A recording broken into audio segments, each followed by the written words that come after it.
In this video, we look at self-inductance, and we describe self-inductance as a property of a coil by which its own current induces EMF in the same coil. Its own current induces EMF in the same coil. So it's very simple.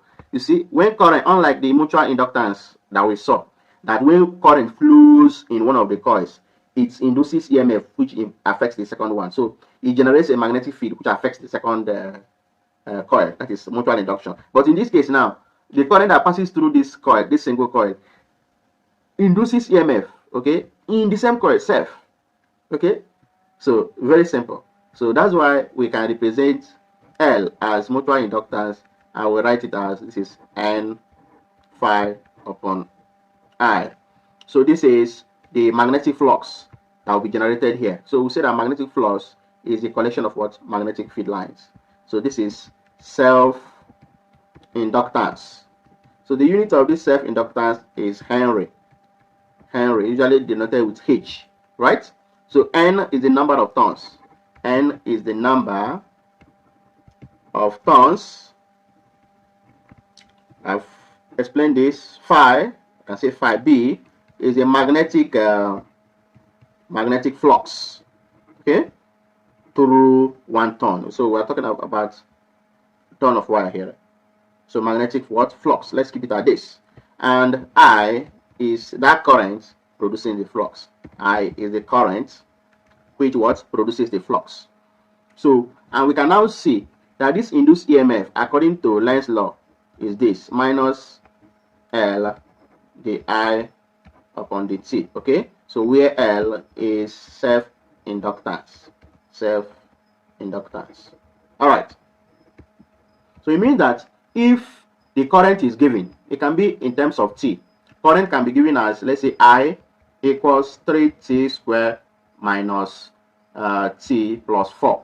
Okay, where T is given in seconds, let's say in 2 seconds. So if you differentiate the current with respect to time, taking note of this time, you can always find induced EMF if you know the self-inductance.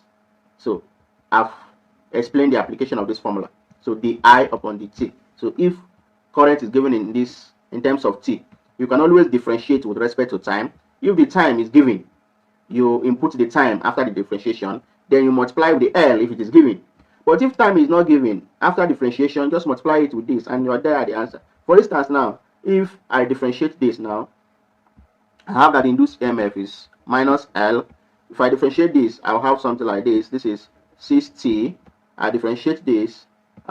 This is for differentiate T. This is differentiation. You have like X, Y equals S to the power of N. So this will be N times X, N minus 1. So if you differentiate T, what will it give you? T is raised to the power of 1. So say 1 times T, 1 minus 1. And 1 minus 1 is 0. Anything to the power of 0 is 1. So this is 1. If you differentiate a constant, is 0. So the answer for the induced EMF is this. But if we know the value of L, which is self-inductance, and we are given time, let's say 2 seconds, we can further evaluate to get what? The induced EMF. So this is the concept of self-inductance. Let's now use this concept and solve this problem before us. So watch how we solve this problem. So the question says determine the self-inductance of a solenoid that contains N loop per unit length. The solenoid is 1 meter long and has radius R. So this is a solenoid, a coil of wire. So for a solenoid, the magnetic field in a solenoid is given as this. This is nu naught I. Okay, this is magnetic permeability. This is the number of turns per unit length. This is current, right? This is what? Current. And this is the area of the solenoid. So we can say that the area of solenoid is A. So we can now quickly define our magnetic flux. Of course, by now you should know what the magnetic flux is. So product of this, and we already know the magnetic field. So we have nu naught NIA. Okay, so we can say that this is equation what? 2. So if this is equation 1, this will be what? Equation 2. All right. So this area of a circular part is pi r square. So we can have further that this, which is magnetic flux, is nu naught n I pi. This is pi r what square. Now the total flux linkage. Remember, this is a self-inductance. Okay, this is very simple. So we just make use of only N now because we're only considering one turns of wire, right? In this case, solenoid.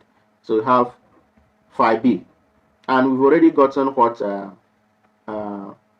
phi B, which is the magnetic flux. So this is N nu naught N I pi r what square. And don't forget, this N is the number of turns per unit length. So we can always replace from here N equals N upon L. We can find that N is N times L, right? From this, that the total number of turns is this, because we say that N is the number of turns per unit length. So we can always replace here. So we have that N L. This is nu naught N I. This is pi r square. Remember, this is the total flux linkage, right? Okay, which we said is it can help us find expression for what? The self-inductance. So this is L, don't forget. So what we do next, we equate this. We equate this with what we know before now. So before now, I defined this self-inductance as this, if you have not forgotten. This is N, and this N is the number of turns. So this is the magnetic flux upon I. This is current. Remember, we can use subscript X here to show that this is a self-inductance, right? So it means that we can have something like this. This is self-inductance times current. If you cross multiply, equals this. Look at this. Okay, from that definition I gave earlier for what? Self-inductance. Actually, this is the formula for self-inductance. If you know the number of turns, you know the magnetic flux, and you know the current, you can always calculate the self-inductance. But for this problem, this is the construction I made here that will enable us solve this problem before us. So it means that instead of writing this, I can write this. Okay, this is Lxi equals NL nu naught N I pi r square. Quickly notice that I can cancel what? I. So that the self-inductance becomes NL nu naught N. This is pi r square. I believe you are getting what I'm writing here. So that we can now have that self-inductance is N times multiply N. If it does that, what do we have? N square. So we can have that this is nu naught, okay, N square.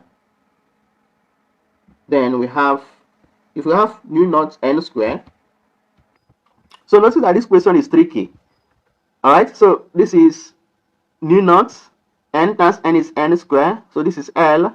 We have pi r square. So but the question says for L equals 1 meter. The solenoid is 1 meter long, so L is 1. And if L is 1, this becomes nu naught N square pi r square. So this is the solution to this problem. Okay, so determine the self-inductance of a solenoid that contains N loop per unit length. This solenoid has 1 meter long. This solenoid is 1 meter long and has radius r. This radius r. So it means that this is the solution to the problem. If you have enjoyed this video, do well to give it a like and share it with your friends. Comment on the area you didn't understand and suggest further topics that you want us to treat in this channel. Have a nice day. This is Neselefa.